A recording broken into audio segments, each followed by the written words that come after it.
The POV lunges forward. There's a rapid blur as the POV drives the butcher knife into Karen's back.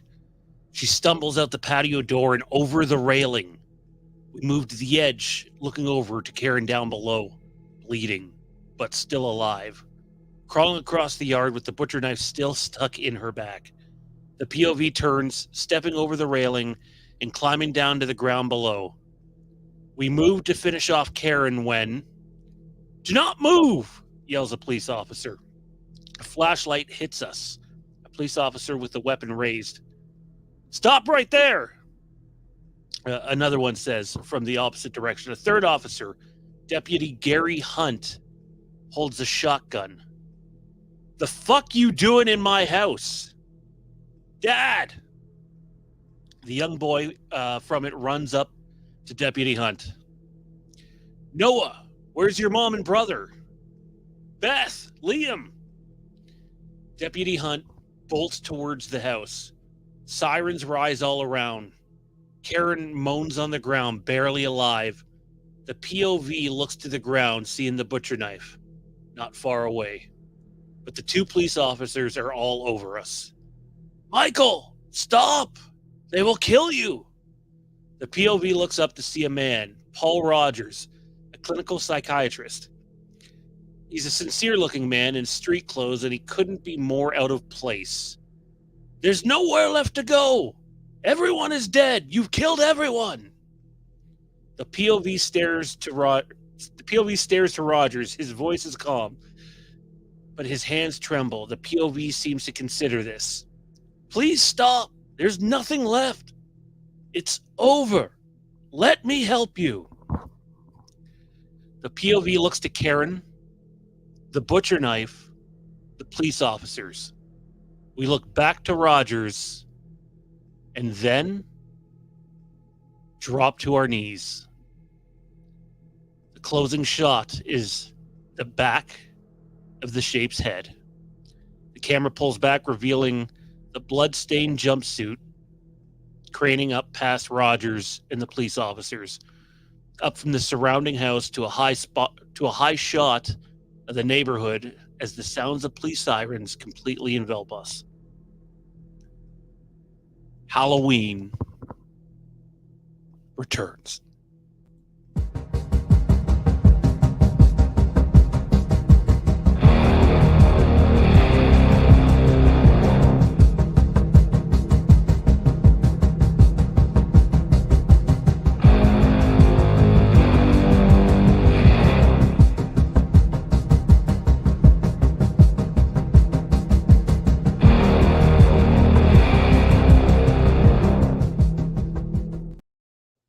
Welcome back to Tonight in Haddonfield, live on Fandom Empire. It is Monday, January 22nd, 2024. And on tonight's episode of Tonight in Haddonfield, we are going to be diving into the Halloween Return script. I am certainly no Dave McCrae. I did what I could off the top there for cold opening. And hell, I'd love to get on here and read the whole thing, but it wouldn't be alone. That's for damn sure. Joining me, as always, he is my partner in crime and someone who I think it was quite happy to finally dive into this and is pretty happy with the end result, but we'll see what he says later on. It's Mr. Dean Renner. What's going on, dude? How you doing? I'm good. I'm tired, but I'm good. And speaking of good, that damn script, page turner, I could not put it down. Once I got started, I had to go back and refresh a little bit tonight to remember how it opens. But as far as the rest of it, I can't wait to get into the rest. Yeah, a lot of talk with a couple of the people that were helping us out with our coverage with Halloween Kills and Halloween Ends over the last few years.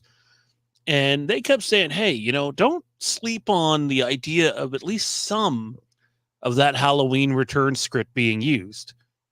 I don't think they're in the know-how in terms of what's going on creatively right now. I think that inner circle is extremely small.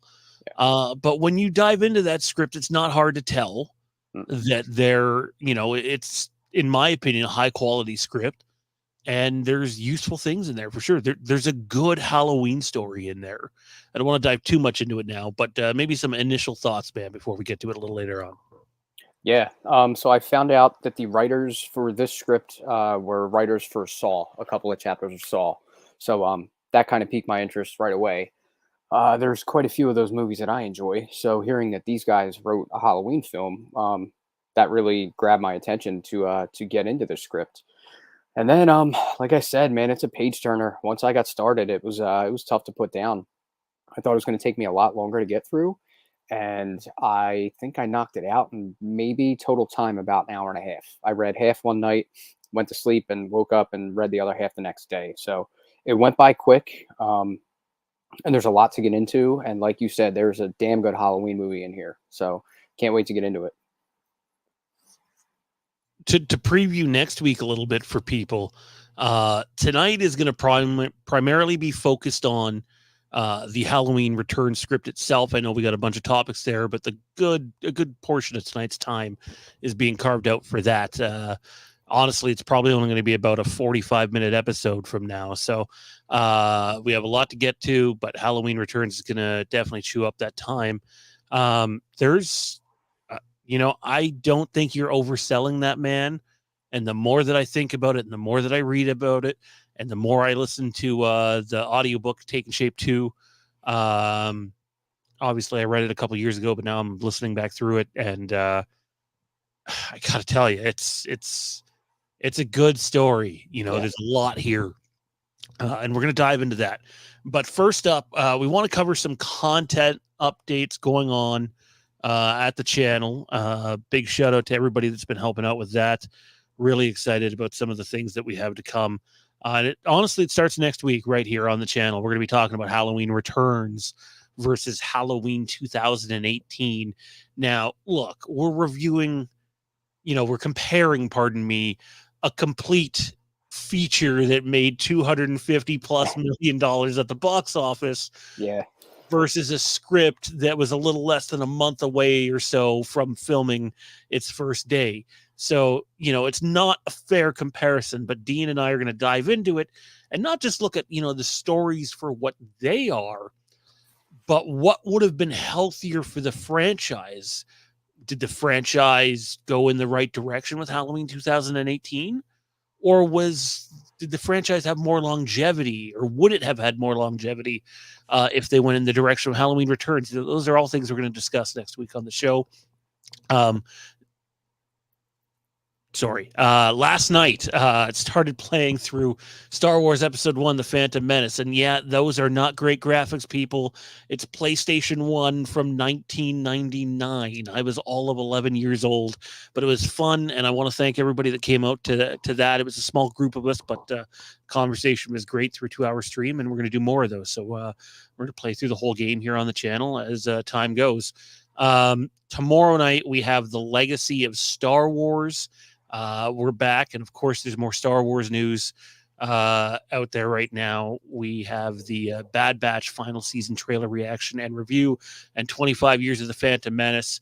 Wednesday is our Royal Rumble prediction show, and coming up very, very soon, we have a new show. I'm doing it with the wife, and we're both big time Smallville fans. Show means a lot to both of us. And we're doing a rewatch podcast for that. So we're going to review all 200+ episodes of Smallville. That will not be live, though. That's going to be pre-recorded and edited because, hey, we have 2 small kids. If we were to do it live, the show would get interrupted each and every week. Although maybe it'd be more entertaining that way. Who knows? We'll find out. Anyway, dude, movie countdown time. You briefly told me what you were doing, and I don't even remember what it was because it was literally just like a one message. Yeah. We talked about an hour before the show. So give us your movie countdown, but I'm going to put you on the spot this week. So we're under time constraints. You got 3 minutes. Perfect. Movie countdown. I'll take that. All right, so we are sticking with horror, more of a thriller, around 1994. This is a little bit of a deep cut. Doesn't get talked about that much nowadays. It's very hard to find on streaming. It does have a physical release, which is sitting next to me. Shocker, I'm sure for some people. But where to begin? It's a story about a high school age kid. He's a big horror fan. He's into gaming. Um, that kid, we all know, is Edward Furlong. This is post Terminator 2, and this movie is Brainscan. For those of you that may not know, it's based on an interactive horror video game. So the story goes basically, I believe he orders the game through a Fangoria magazine. It's about 4 different discs, and he has to play through each part. Each part tends to get a little more intense than the previous. So let's refer to the back here. When Michael, a lonely teenager, orders the latest interactive video game, the new high-tech wizardry penetrates his subconscious, where his darkest impulses lead him through a deadly maze of murder, deception, and desire. Pursued by a homicide detective and prodded by the trickster, who materializes into his room. So he's basically kind of a supernatural entity. Michael is torn between the worlds of good and evil, reality and fantasy, and ultimately life and death. So I can't go too much into details without spoiling some things here for this movie, but it's a really fun early 90s kind of horror thriller, like I said. Basically, he plays this game and he can't figure out if what is happening is within the game or is actually happening out there in real life. So he has like this big gaming chair. He sits in front of his big TV and he pops these discs in, and it's like very interactive. It's much like us sitting here. So he basically plays through these different parts of the game, and things start happening around his neighborhood, and he notices coming like to and from school every day. There's police at different houses. Things are caution taped off. There's detectives and police around, and he's always kind of wondering what the hell's going on until he starts to kind of dive a little deeper and figure out that what's going on has a lot to do with this game that he's playing.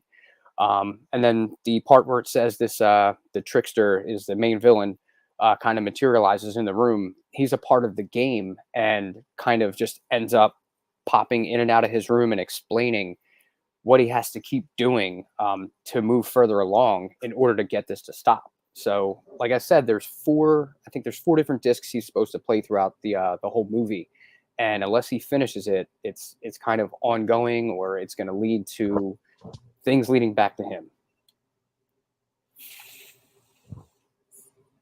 And we're out of time. Okay. So there you have it. That didn't come across nearly as loud as I thought it was going to. Movie Countdown, Brainscan. I've never even heard of that, man. I kind of figured, yeah. I know one of the reasons I haven't checked out Terminator Dark Fate is certain story decisions that are made at the beginning of that movie, and yeah, I feel like it lead me down a Halloween Ends path. Maybe. Hey, if you like Terminator Dark Fate or Halloween Ends, all the power to you. And hey, I might love Terminator Dark Fate. I'm the one who hasn't given it a chance, right? So there you have it. Movie countdown for this week. It's in the books.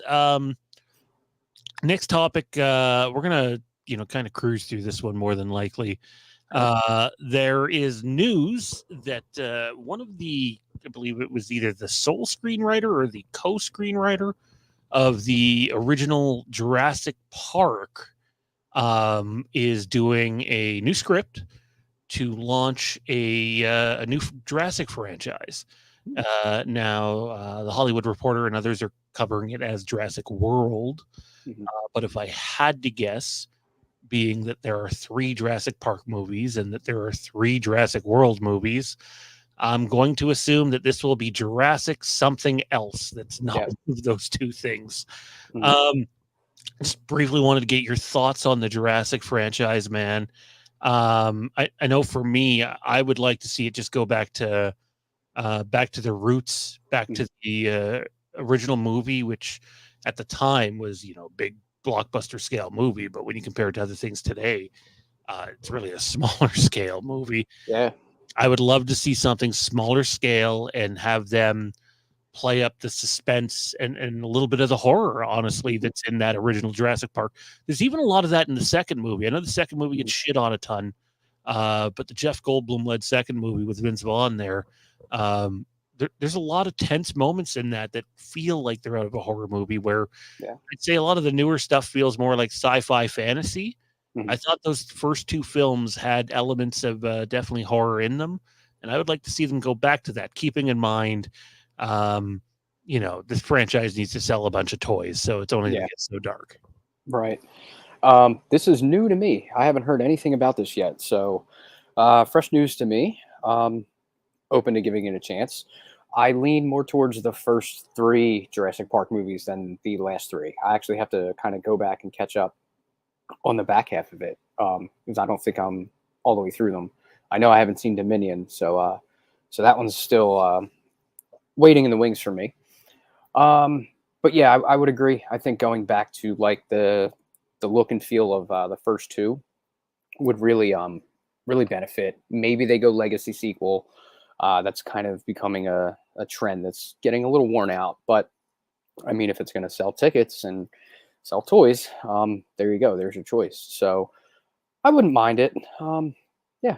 So yeah. Yeah, and I want to see something again, something darker. I Mhm. get it; they can't go too dark, but these are like, just look at the picture, man. Like, Yeah. as cool as it is to imagine them sci-fi fantasy, and I have a kid who's dinosaur obsessed. Um, I'd like to be in a movie theater seat going, "Oh shit, are these people going to make it out?" And Yeah. have them not make it out sometimes. And I'm not the biggest fan of the newest three. There's some decent things in them, but that original movie, man, for my Yeah. money, it's one of the best pieces of cinema ever made. And I would definitely like to see them recapture some of that magic. That being said, as long as they make $1 billion, I think they can tell me to go blow a goat, and they're going to do whatever the hell they want. Pretty much. But yeah, no, go back to the beginning. Go a little darker.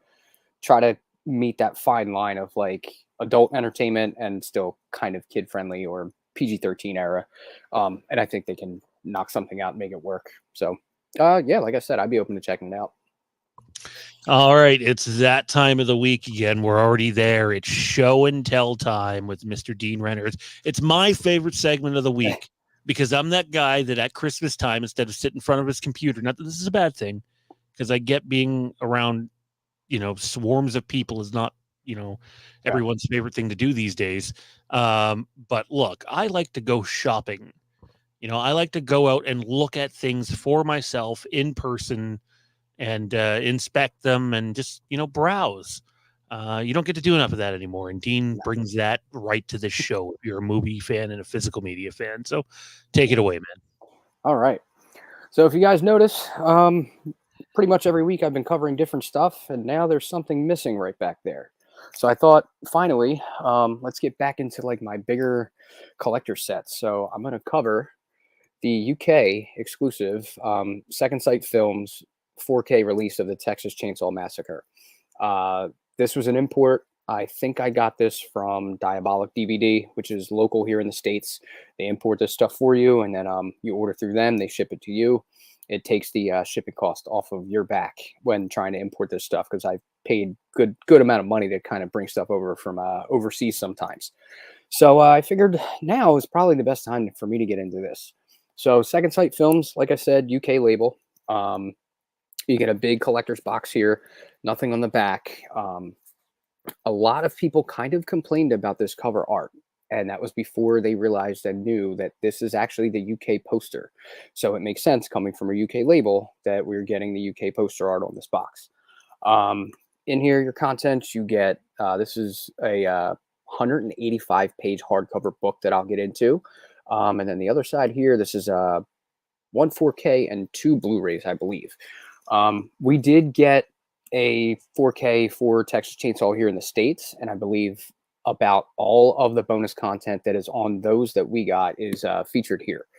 So let's just go ahead and break this open. And there we go. Let's put our boxes aside. we'll hold off on the book for a minute. As we mentioned before, we get a bunch of art cards. Let's see if I can get these out of the band, and we can. So you just get some images of characters here. Like I said, these are always fun. Put these on display.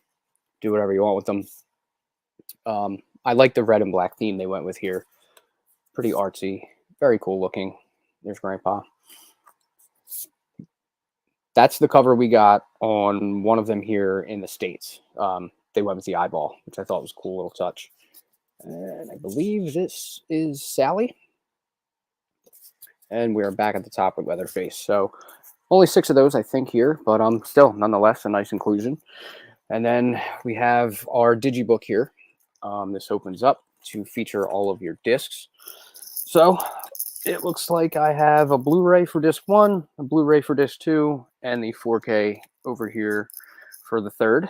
Like I said, all of the special features here are featured on the US release. So if you do get that US release, you can see everything that's featured here. Pretty basic, but this does open up to one large image across the back with him chasing her, which is very, very cool. Love that. Love the colors. Love it. Colors. Love the black and red theme. It's so simple, but it works so well. And then, like I mentioned, here we go. 185-page hardcover book. If there's anything you ever want to know about the Texas Chainsaw Massacre, it is more than likely in this book. If I can find the table of contents here, it breaks everything down. I think I passed it. Yeah, here we go. So there's cast and crew. There's a bunch of what would be like featurettes if you did Blu-ray or 4K special features. So just chapter for chapter, this thing goes through a ton of stuff here. It's got production, behind the scenes, stories, interviews, just so much in here to cover. And I mean, I'll flip through this quick, but you get images, tons of info, artwork thrown in every so often. There's really not much else I could say about this book besides if, like I said, you want to know anything about this movie, more than likely it is in here. I love getting these. I'm not much of a reader, but with this script that we are going to review tonight and books like this, I'll sit here and go through this for hours. Love this kind of stuff. And then there's acknowledgments and credits and all sorts of fun stuff in the back.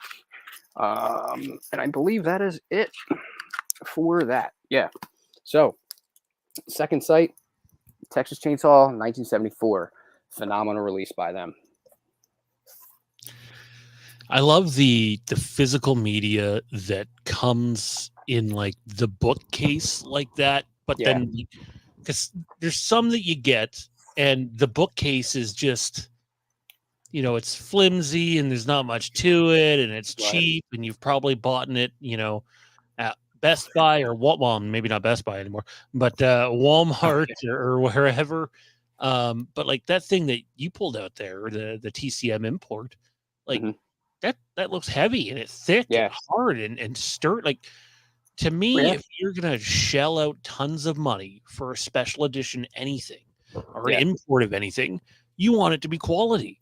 The thing that kills me about the Supernatural set, man, the 15 seasons of a TV show that obviously was a cult hit. You don't run for a decade and a half otherwise. And their whole series, like collector set, is terrible. There's like nothing. Yeah. It's the most plain shit you could possibly ever think of. So you'll probably hear me rant on that about 10 other times in the next couple of years. Apologies for that. But hey, you pay for quality. It's one of the reasons why I know when those Scream Factory sets are coming out for Halloween, there's people that think that, hey, maybe it's a little on the expensive side and maybe they're price gouging or whatever, but you pay for what you get. You pay for quality. And I strongly encourage everybody to do the research before spending the money, obviously. But that looks like a sturdy set, man. Yeah. I would say it probably weighs a good 3-4 pounds. Like it's got some weight to it. Yeah, I would definitely say a couple of pounds on that for sure. But yeah, I don't think I overpaid for something like that. That was about $65, I think, here, with shipping another $5 because I stuck to getting it here instead of importing myself. So $70, and that's sitting on my shelf. Nice. Yeah. Good stuff, man. Well, there you have it. That is show and tell for this week. Dean treating us all again to another physical media peak, if you will. And, well, that lines us up for our main event. Probably the reason a lot of you are here this evening. And that's because we are talking about that right there. Halloween Returns. By Patrick Melton and Marcus Dunstan. So we don't want to go through all this. Your thoughts, man? Because, look, I don't know about you, but I've read scripts for movies that didn't come out. I've read the Duel of Fates, Star Wars Episode 9 alternative, which was the original sequel to The Last Jedi. I've read Terminator scripts that never came out. A lot of the times they're not very good. Not saying that I could do better, not saying that at all, but a lot of the times there's a reason why that one's not being made.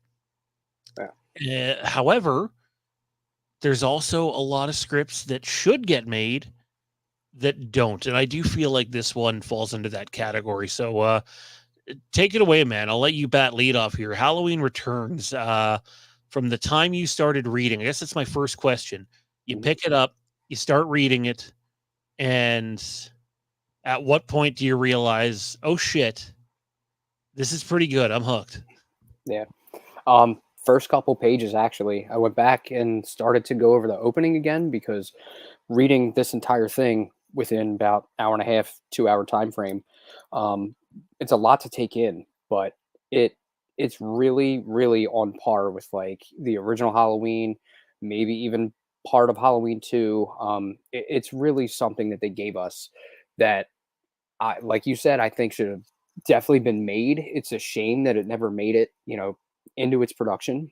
But getting into it, and just by page 4, 5, and 6, I'm like, oh, this is damn good. Right up until we get the opening credits, and then they describe the opening credit sequence, and even that just sounds fantastic. So they had a great idea here, a great opening.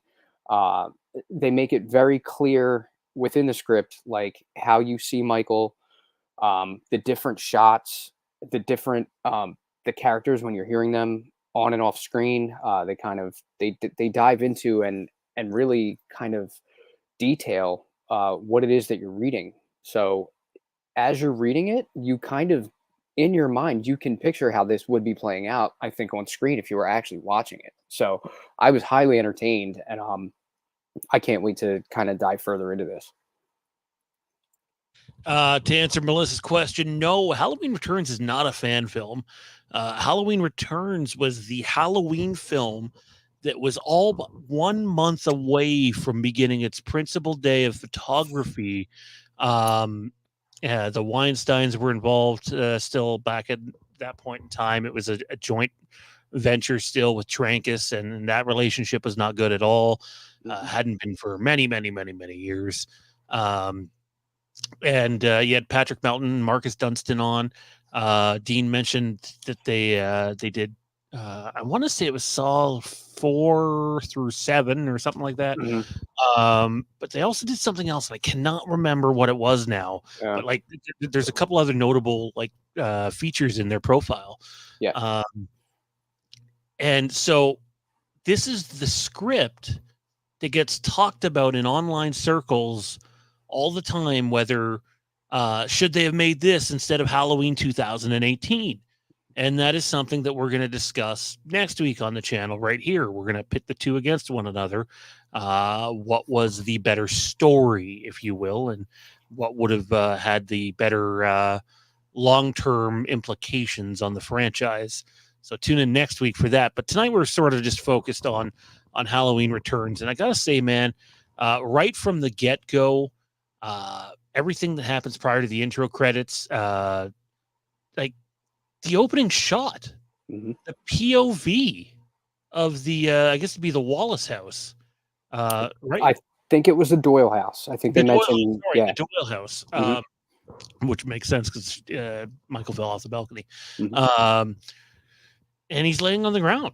So, Yeah. like, he's just been shot 6 times by Loomis. Yeah. And that right there, that moment, not half an hour later, Right. not an hour later, Immediately. literally right from where Halloween ends, Mhm. we pick up. I know there's people that say we pick up right from where Halloween ends, or where Halloween ends in the 78 film, but that's not the case in terms of Halloween 2. Halloween 2, it certainly seems like there's been a bit of time that's passed, and enough time for Michael to have already gotten up and gotten away, anyways. Mhm. And in this, like, we're literally seeing him Yeah. get up and get away. Mhm. Um, and honestly, the other thing that I noticed while reading this, man, I couldn't help but feel like Mr. David Gordon Green and company might have cherry picked a few Yeah. ideas out of this script. Yeah. Yeah, I kind of thought that too. Not too much, but a few little breadcrumbs maybe here and there that were borrowed for maybe 2018 kills ends.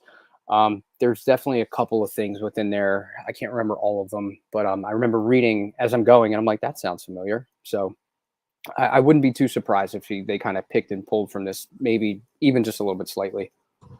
So let's go through this. I probably only have about 20 minutes or so left to go here. Okay. And you know what? I'm going to put Dean on the spot on air.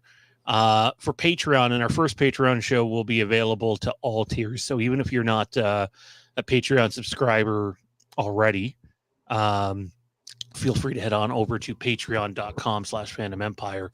And next Monday, I believe next Monday is what Dean and I decided, is after our live show, which is Halloween 2018 versus Halloween Returns.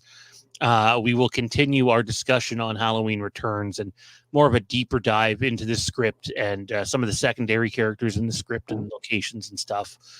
So we'll continue that discussion over on Patreon, and that'll be available to all tiers, even the cheapest one, next Monday night post this show.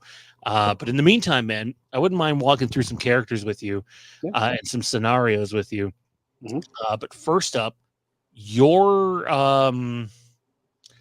take on the fact that this is not a Laurie Strode story, that even though this picks up right after Loomis and Laurie are there, and Mhm. they are referenced in this movie, and then some.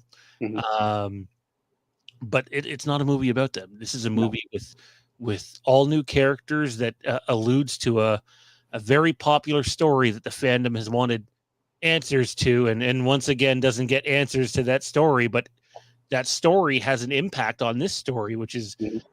rather interesting. And that story that I'm referring to is that of Charlie Bowles from the original Halloween movie. I think when most people pick up this script, they're not going to understand the significance before reading it, anyways, Mhm. that story has on this movie. Now, Right. even though we don't get, you know, if you will, the conclusion to that story, because it gets cut off right where the gravekeeper got cut off, which is Yeah. hilarious. But we also end up on their property. Like, you Mhm. literally end up at the Bulls in Yep. terms of where the movie hits its climax. Mhm. In terms of like lore, and really paying back the fandom and doing your Halloween research, that's fucking awesome, man. Yeah. Like, I know they could end up anywhere, but the fact that they go there Mhm. makes me go, yeah. And all it made me do rereading this again was go, you know what? If they do go the anthology route at any point, they got to do that story, even if it's only Yeah. like a 1 hour episode. Mhm. Yeah. That's a story that it gets cut off, like you said, and so many people are like, we want to hear the rest of that story. So what better way than to go anthology and finish that story for us? And I think that would work really well as like a 1 hour, TV show episode, if they decided to go anthology. So doing that, excuse me, would I think would really give like hardcore fans, like the diehards that really know the ins and outs and every small little background detail and every little name that was mentioned. Um, Really something to look forward to as far as finishing that story out, as long as it's well written. No, yeah, I completely agree. Yeah. I loved that. Not only do we, you know, I forget what character's trying to tell the story now.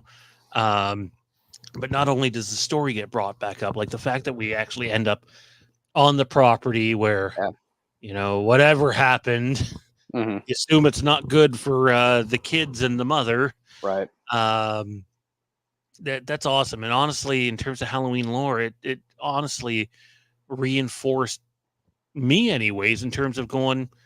As much as I want to see more Michael Myers stories, and I do believe they're coming, and I do Hmm. believe that's what the TV series is going to be about on some level. Um, hey, there are some other, stories here in the Halloween universe that have been set up. This being probably the most popular of them all, outside of maybe Thorn, Yeah. um, that you can explore different things. I'm not saying in the TV series or whatever, but if you're hurting for content that bad and you want to put something out, you have Yeah. paths you can take, and this script sort of alludes to some of that. Hmm. Also pays gives heavy nods to Halloween 3 Season of the Yeah. Witch, literally taking a character right from that story, Hmm. putting it in this one. The mask that Michael gets in this is actually a silver shamrock white mask. There's a store called Silver Shamrock Novelties in this. Hmm. So like it again, I'm not saying that David Gordon Green and Company specifically stole all these ideas or anything. I don't want anybody saying that, but like you can tell that undoubtedly they read the script, Hmm. and Taking Shape 2 kind of insinuates that, um, and decided to cherry pick a few ideas. Yeah. Um, what are some of your favorite things that stood out, characters that stood out? Feel free to take the floor here for a bit, man. Yeah. Um, let's see where to start. I guess I'll piggyback right off that. I'll start with the Halloween 3 stuff. For people that aren't that big of a fan of Halloween 3, I came around to it after quite some time, so it's grown on me. So, like Sean mentioned, you hear that it's kind of included in this script. It's an actual brick and mortar retail store. The owner goes in to open and starts hearing weird things around the store and can't really figure out what's going on. And then come to find out, Michael's in the store. So you get the lurking and the stalking, that we're all used to from Michael. So Halloween 3 was a great nod. I'm trying to think back to our characters here. We have Deputy Hunt, which was brought back from Halloween 2, even though this movie somewhat ignores Halloween 2, but you at least get that conclusion, which I think was good. It was good to have him follow up with Brackett in this story. Then we have Dr. Rogers. We don't hear too much about his background, but at the very end of the script, you kind of find out where he has some ties. It's Um, funny you brought him. I mean, mhm. obviously he's a massive character in this script, so like, why Yeah, would you bring him up? But right. you just mentioned that this script kind of it does ignore Halloween too, and yet Mhm. cherry picks from it, because not only did they cherry pick with Hunt, Mhm. they cherry pick with Rogers, who is Yeah. talked about by I think it's Chambers in H2. At the end with the conversation between Loomis and Chambers in the hospital, you get a very brief mention of this name, and then this script takes that name and turns it into a full-fledged character, who's very prominent through the whole story. So again, I think that was another great pull, a great inclusion. He's a main character, I would say, throughout this whole story. It's his family, it's Hunt's family. They're the ones that are kind of in Michael's aim. He's going after their kids. You get, I believe, 4 teenagers, and there is a younger kid who's the younger brother of one of the characters, Noah, who's briefly in and out of the script a little bit. He's not too prominent, but he's mentioned a few times. Um, what else here? Just so much to get into. Uh, I guess we can start with what happens after that opening. Michael gets captured. He goes away and he is sentenced to death row, and that's where we pick up right after the credits. We get the opening credits and we hit death row. It's one of the popular fan theories in terms of internet coverage for this, at least Mhm. back when this was the talk going around, and I believe honestly some people still think that the whole movie is this, and it's not. Is a lot of people refer to it as the death row movie. Oh, this is the Michael locked up movie. The whole thing's basically in the jailhouse or whatever. And it's like, no, that's not this movie at all. This movie Halloween 4's it. This movie jumps ahead 10 years after that intro credits. So like there's nods all around to different Halloween movies. The way it is written, it comes across incredibly well. Yeah. Like it would be so tense. Obviously, we have the substitution for the lethal injections that they're concerned about. It doesn't work. Big shock. But like, what a scary situation. Michael Myers on the loose. It doesn't work. He gets out. This sequence had a chance to really make or break the film. It takes up a chunk in the beginning.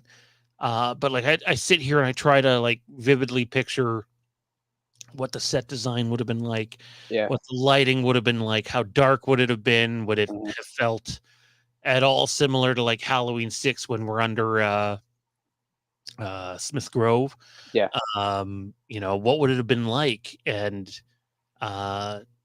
secluded comes to mind in some way given what the event was, but it starts off with a bang, man. It really does. And I like the fact that, hey, we get classic Michael eventually. We get the POV of Michael at the beginning, but early on, no, he's not going to be classic Michael early on. He's got to get the hell out of there and get a chance to be classic Michael. And I really appreciate that. You know what else I appreciate is the willingness to just not go back to Haddonfield.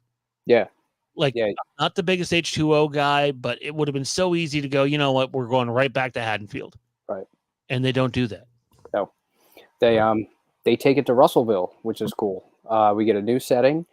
We're not too far out from Haddonfield, but they set the whole story in Russellville, which I think was a cool idea. It hasn't been explored before, so to see it here, at least on paper, was really cool. Mentioning the death row sequence, if I was picturing that while I was reading it, I'm thinking that the writers for this kind of, they did a few of the Saw movies. I would almost picture the execution room very reminiscent of like a Saw trap room or, the bathroom that we see in Saw, something really dirty, really grimy, low flickering lights. There's an audience of people there to see this, and they're watching this happen, and Michael's strapped in and they're ready to give him that lethal injection, and they're going to administer that in 3 parts, and they give him the first shot and it starts to take toll, and they start to give him the second shot and it starts to take toll, but then instead of it kind of sedating him and getting him ready for death, this kind of infuriates him and sends him into a rage where he almost like is reminiscent of the Incredible Hulk. Like his veins start popping out of his arms. He starts getting just like a fit of rage that we've almost never seen. You could argue that maybe 6 and Kills kind of touch on that, but he's so kind of amped up by this reaction to these chemicals that it shoots out one of the IVs from his arm. And they're fighting with him trying to administer the 3rd shot.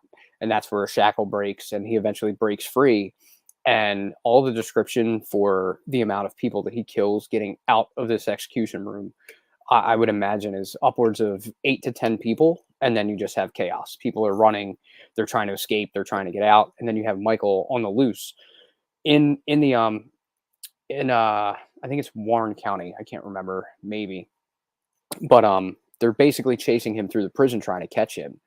And it ends up with Michael gets away and somehow sets off an explosion in one of the rooms, in the boiler room, and then he's just gone. So the opening of this is just really, really intense. And I would imagine seeing something like that on screen would have been phenomenal.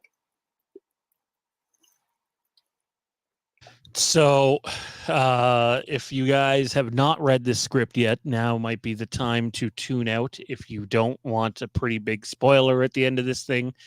And then after, well, I guess I should ask you this question before I pull this up. And then we'll probably end on this for tonight. Don't worry, though. We're going to talk. Like Halloween Returns is kind of where we're at for the next few weeks. We're going to be discussing Halloween Returns tonight, next week on Patreon, and then probably again the following week. That doesn't mean there's not going to be news to talk about or anything like that. But I wanna ask you this: do you know what year the story is set in? It was hard for me to piece together. I think, if I'm remembering correctly, it picks up at the Doyle house. So that would be 78. If we jumped ahead 10 years, it would set it in 88. And I think that's where it's at, but I'm not 100% sure because it doesn't really give us, I think, a solid answer, at least You're that right. I picked up on. So It doesn't. actually, Taking Shape 2 dives into that a bunch because it's never really specifically said. right. But there are certain things that I can't even bring up one of them right now off the top of my head that happened during the script to give you the idea maybe this isn't the 80s. Yeah. And the fact is, ladies and gentlemen, the beginning of this story takes place in the year 2005. Right. And it skips Then ahead jumps 10 10 years. years to 2015. Yeah. Now, that doesn't mean Halloween didn't happen. They've just moved the timeline forward to fit the current time. They weren't going to do a period piece. Well, I guess technically a little bit would have been because they would have been going back to 2005, if you will.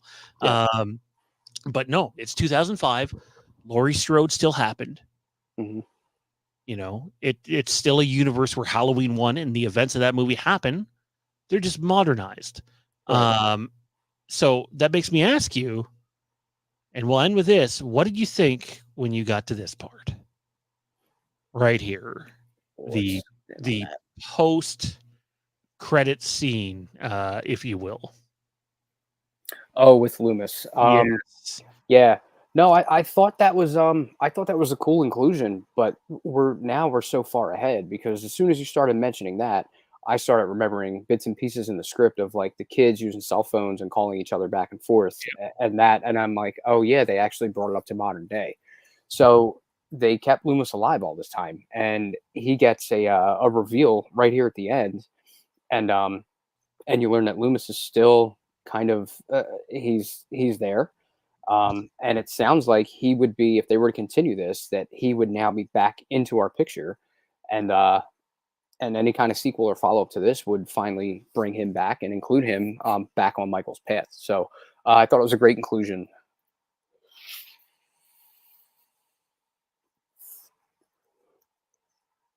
So this right here, for me, anyways, is your proof of a launch point that could work in a Halloween TV series or in a Halloween cinematic universe, I believe is what they said they were trying to set up. Mm-hmm. The idea that you could take bits and pieces or even the whole events of Halloween 1, move it into a different time. I wouldn't move it up as modern as they have. Like I said, I like the idea of something set in the 90s a lot.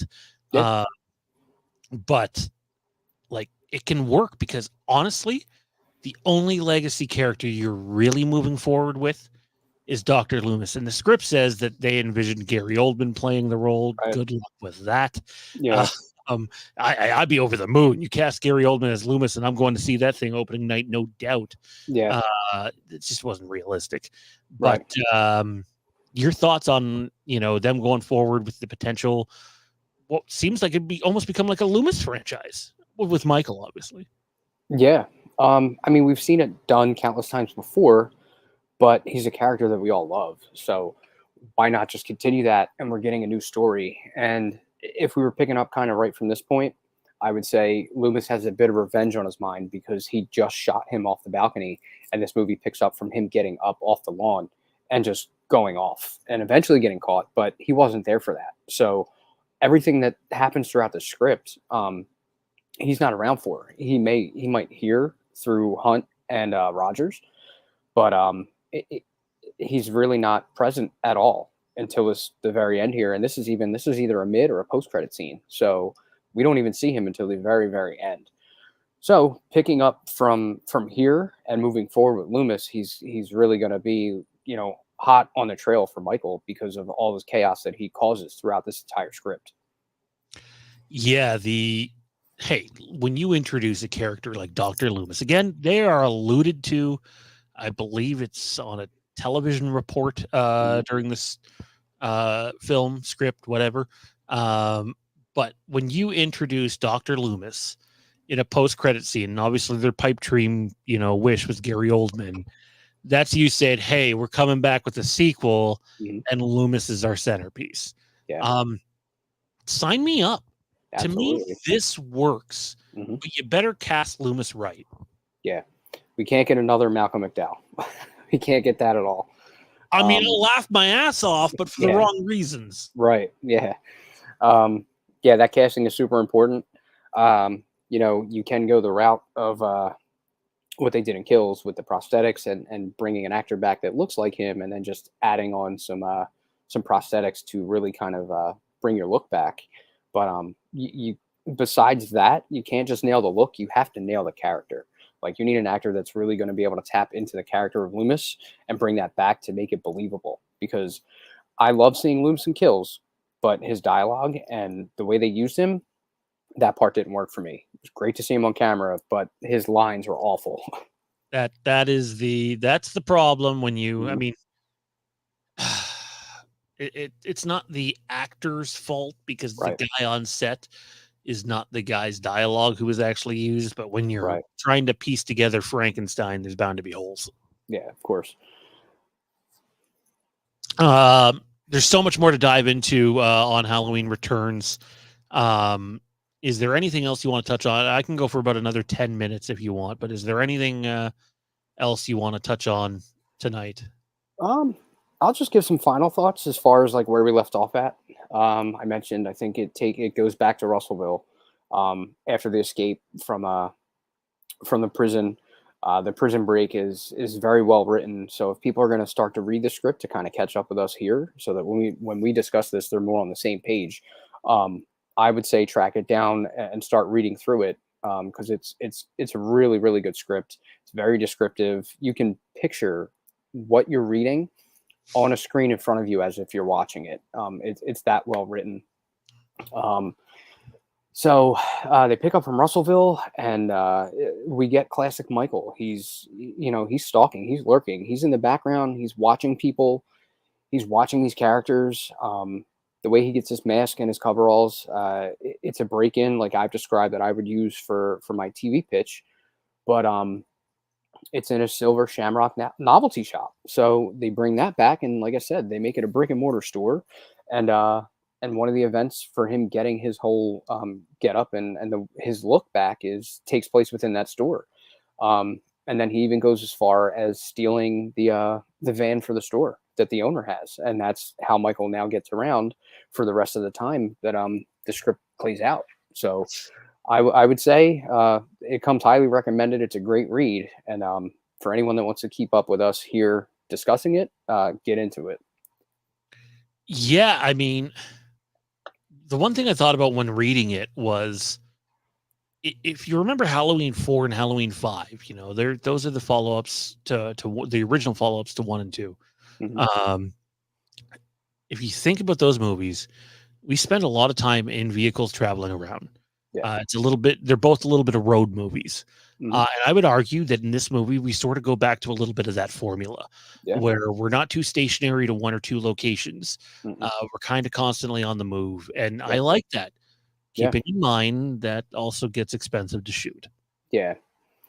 You've got Noah and his pickup. I think the girl's name, I forget her name at the moment, but her and her friend, they're in cars moving around. We've got Deputy Hunt and Rogers. They're in and out of a squad car. They're going around. They eventually find another squad car that was left on the side of the road. We're in the van with Michael. We get a lot of POV, and we're seeing everything from his view, which is I love the fact that they brought back the POV a lot. They use it a ton, and you know what? To me, that's something that I hope the TV series does. because I want the moments when we're actually seeing Michael in the costume Yeah. to be unique and almost feel like an event Yeah. rather than, oh, here he is all the time. Yeah. Now the POV is huge. It's very important. It hasn't been done a whole lot throughout the rest of the franchise, so here's your chance to kind of bring it back and really stick to it and go true to form with it. And the script covered that a lot, and we see that. Well, we hear it happen a lot throughout the script. So it's a great inclusion, and it's a great way to get back to like classic Michael. So I think that's a staple that you really need to include moving forward. TV series and the eventual movie that we'll get. Go back to the POV. The Rogers Hunt relationship reminds me a little bit of Loomis and Brackett in the Mhm. original, but also Loomis and Meeker Yeah. in 4 when he's first getting there. It definitely a little more tense, but Mhm. they're both in it for the right reasons. I mean, Yeah. Hunt has basically been so obsessed with what happened. He's basically cost himself his family. Yeah. Um, it's a tense. They're on the same page kind of relationship, but they butt heads a lot, and we see that and we hear that unfold. There's arguments. There's tension between the two of them, but the ultimate goal is catch Michael. And Hunt wants to kill him. Hunt wants to kill him and put an end to everything that's been going on. And he makes it like his ultimate goal to do that. So once you get to the end, we kind of see what happens. Michael leaves a message. So it's like we mentioned with the Loomis scene, and now the ending of this is they absolutely set this up to be continued, and it's just a damn shame that we didn't get this entire thing as an actual film.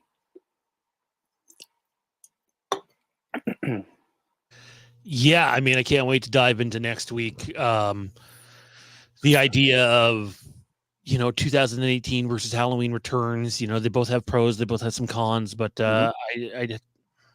I have what's probably going to be a bit of a hot take, but I'm going to save it for next week. But yeah, there you mentioned it right there.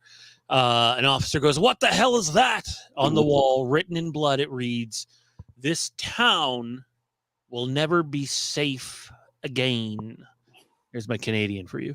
The blood sizzles on the wall.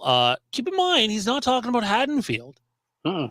He's not. He's talking about Talk Russellville. about Russellville. Yep. Correct. This isn't let's go back to Haddonfield and Mm-mm. and let's spend another 3 movies in Haddonfield. Yeah. This movie does not do that. You get Haddonfield early, and then I guess maybe there's a chance the post-credit scenes in Haddonfield, but Mhm. that's really it. Yeah. Yeah. It's the entire thing takes place in Russellville, and then with that mention of that message on the wall that he leaves, I can imagine this thing moving across, the state into other towns and in other areas because Michael's going to stay on the move and Hunt's just going to keep following him. So I wouldn't say that it's even going to stay in Russellville for what would be the next chapter if they moved forward with it. So yeah. Lee the Machine Bauer sends in a $10 super chat for the channel. They should bring back Aaron Armstrong as Michael. He did an amazing job in the flashback. P.S. Where's Terrence? Well, Terrence's good friend Kieran can be found occasionally here on Wednesdays. There's a bunch of us that do Welcome to the Geek Side. It's like a revolving door, 6 co-hosts. A lot of the time it'll be me, Randy, and Johnny. But occasionally you'll get Matt and Jer and Kieran pop in over there. And this Wednesday we're doing the Royal Rumble prediction show. So feel free to tune into that. Aaron Armstrong would be perfect. Aaron Armstrong would be perfect for this because he's young enough that he could carry the role for a while if he wants to. Yeah. Right? Like if he wants, that's the big thing. Like you gotta put your money where your mouth is and pay the talent to be where they want to be, or where they're needed. I think honestly, I really do think the world of the story. Yeah. But I can sit here and say I don't know if it's my favorite from Taking Shape 2. Keep in mind, I've probably only read 8 or 9 of the script stories that are covered in that book. But it's a prime example of studio interference and issues behind the scenes stopping what for me seems like a real solid entry into the Halloween franchise. And it'd be really cool. I don't know if we'll do it next week, but maybe we'll save it for the week after. It'd be really cool to go, if this movie was made and on screen it appeared, there was no like, oh my God, the cinematography was terrible or the acting was horrible. If it was just like standard to Halloween movies, even more modern Halloween movies, where would you have ranked this movie amongst the Halloween movies? So we can do a whole show on that too. But anyways, let's wind this thing down. How the Halloween Return script is fairly accessible online to everyone. It's not that hard to find. Obviously, I can't come out here and be like, hey, go here and find it. But it's not that hard to find online. And honestly, it's 90 pages of Halloween content that is really good. And if you're impatient waiting for the Halloween TV show or future movies, there's a bunch of Halloween scripts out there. Some of them are really bad, and then some of them are really good. Definitely check them out. That's going to probably take up a lot of our content this year between that and following horror news, is diving into a lot of the Halloween stuff. Dean, final thoughts as we wrap up here. I like what we touched on so far, and there's a lot more to cover. I think we probably only put a small dent in the amount of content that's kind of ahead of what's in the script.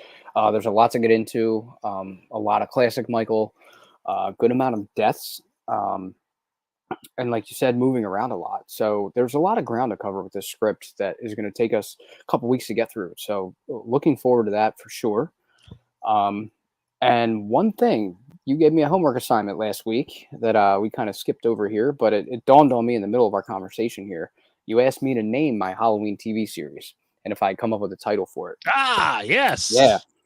And funny enough, I was kind of going back to our discussion about Dwight Little's pitch for Halloween 4, and I mentioned I wasn't thrilled with the title of Halloween 4 Part 2. So I started playing around with like taglines, maybe something that would work for that.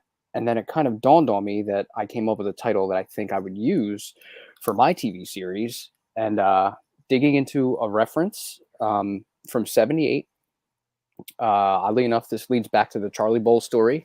We get Loomis and the gravekeeper going up to the graveyard, and they see the headstone missing. And, Loomis, I think, mentions, whose grave is that? And gravekeeper starts, he looks and he's looking at his sheet and he counts and he's like 18, 19, 20, Judith Myers. And you get the line from Loomis that says, he came home. And I think that's just a great reference. And being that my TV series kind of takes place in the early 70s and has Michael breaking out and escaping and working his way back to Haddonfield, I figured what better title than He Came Home, the Halloween TV series. So it's kind of what I came up with. If there's enough interest in it, this is probably our end goal for the Halloween Returns content. And honestly, a lot of it would have to be put to Patreon. That's not a money grab. We wouldn't hide it behind like one of our more expensive tiers. I just wouldn't want the video out there publicly for copyright reasons. Maybe we can do a script. I would be requiring more than two of us, though. Dean and I probably need a couple of partners to sit down and do like a 2 or 3 part script read of the entire script. It reads quick. It's a script, you're not reading a book. But still, you want a couple other voices on here for that sort of thing. So a script read would be a lot of fun. If there's any interest in that, let us know in the live comment section or after the chat in the comment section. Byron asked, Sean, would you have someone like Joaquin Phoenix play Paul Rogers? Well, Byron, here's the thing. I'm no fun at times, dude, because when people ask me theoretical sports or business or film questions, I tend to look at it way too realistically. So, like, if we ever do casting calls on here, which I'm sure we will, where we, cast our own Halloween movie, or, who would we have cast as the roles in Halloween Returns, which is another video idea. I would never pick guys like Gary Oldman and Joaquin Phoenix because it would never happen. The chances would be like 0.00001%. Just being honest. So to me, Joaquin Phoenix does not work. That being said, I think he's fucking incredible. I think he killed it in Joker, kills it in everything he does. And because he's in the Joker sequel, despite it being a musical, it's the one reason I'm really confident. Joaquin Phoenix usually doesn't put out shit. So hopefully he does good there. I don't know who I'd want though as Paul Rogers in terms of characters today, because he's not Loomis. You know, he's he's definitely a committed family guy who lost his wife and now is trying to save his kid.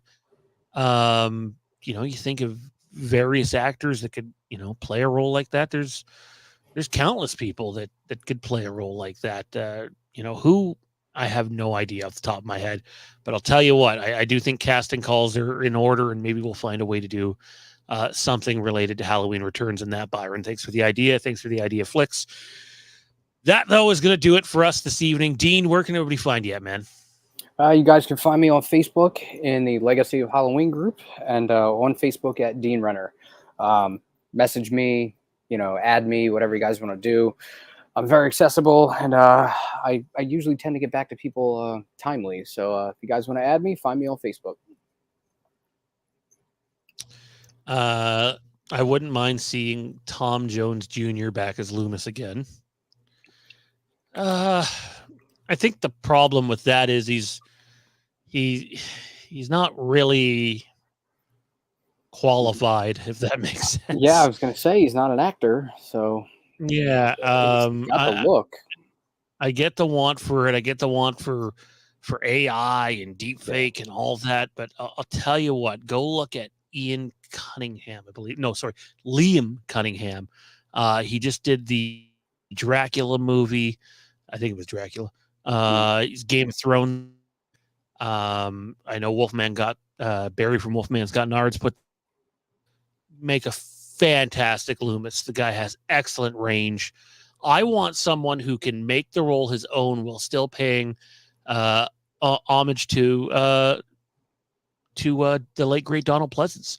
I also would like to see someone that Donald Pleasance would look at playing that role if he was still here with us today and go, yeah, that works. Right. And you know, that's hard. Those are big shoes to fill. But Liam Cunningham would be my top Loomis pick. Yeah. That's a good one. I can't really think of anybody off the top of my head right now because, like you said, they're big shoes to fill. So I'm going to have to kind of put some thought into that and come back with an answer. All right, ladies and gentlemen, that is going to do it for us tonight. Don't forget to like, comment, subscribe, slash the notification bell to keep up to date with everything that we got going here at the channel. We really appreciate all the help that you guys give us just by commenting and liking videos and all that stuff. Big shout out to our channel sponsors, Backtrack Cinema, Storytime Spectacular, and Colleague Nation. Check them out today. I know Backtrack Cinema just did the best 80s action movie show recently. So check that out. And don't forget to check out our Patreon, patreon.com/Fandom Empire. Tomorrow night is the Bad Batch final season trailer reaction review and 25 years of the Phantom Menace. A little later this week, I'm sure I'll sit back down and play the Phantom Menace video game. Wednesday night's our Royal Rumble prediction show.